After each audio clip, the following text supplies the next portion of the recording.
and you may hear him, you may not. But you can always see this bright flag, and you know it's in the middle of your battalion. And if the soldier on the far end sees that flag going forward, he knows we are advancing, and he better go. If he sees the flag moving backwards, he knows that was by command of the colonel of the regiment, me, and that we are ordered to retreat. It doesn't mean I'm a coward and I'm running away, and it means I should go. It relieves a lot of mental anguish for the soldier to know he follows his flag.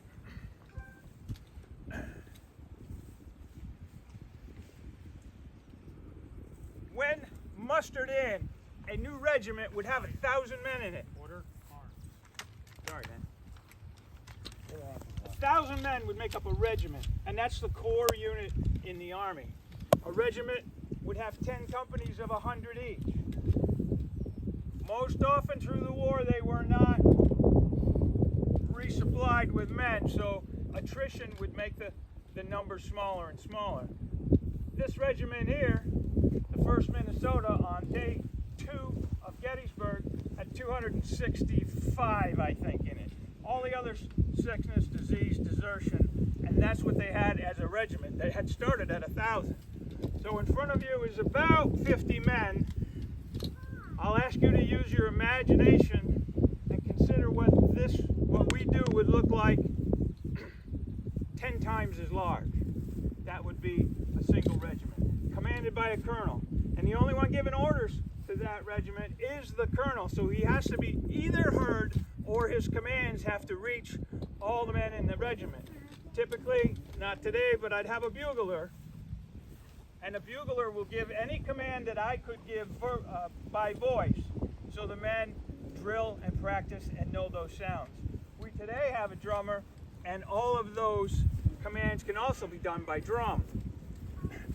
It can be very complicated, but if you understand, for a period of 3 years, all a soldier did was drill all day, and then he'd have a battle, and then they drilled some more.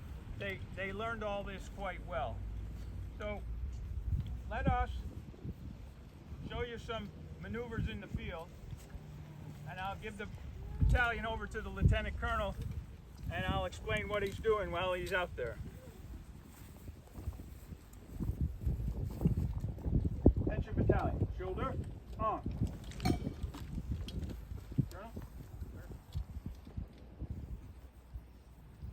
This is Lieutenant Colonel Paul Campos, Italian.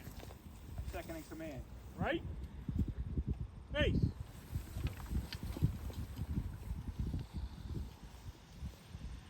Spy company into line. Halt. The men are moving into Company on, you stay put.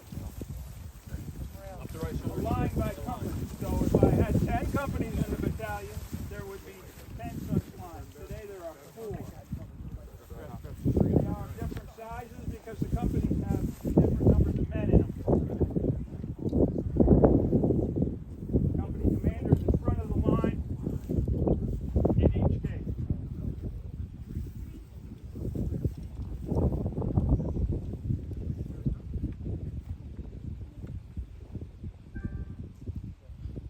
Guides on the line. Second sergeant's on the line. Second sergeant on this line. The last price.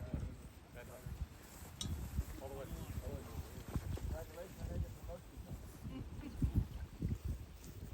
Italian. Left. Press.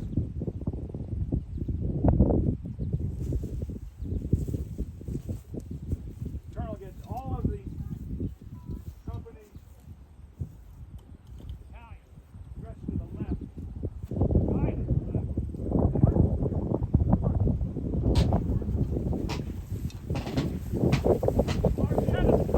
Right.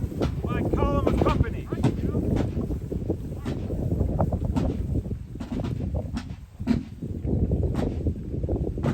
Would be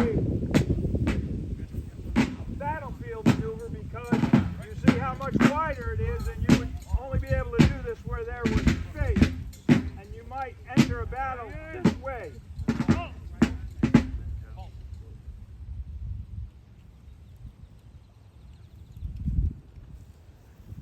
Colors in the middle of the battalion. Italian.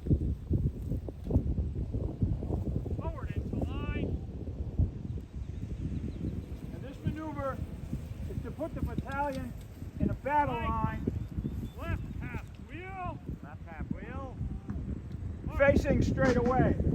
They can't fire in a column of company. But as he takes them forward in the line, that means forward into battle line,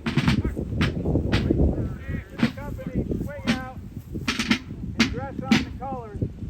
And now they are 2 men deep. That is the formation we fire from.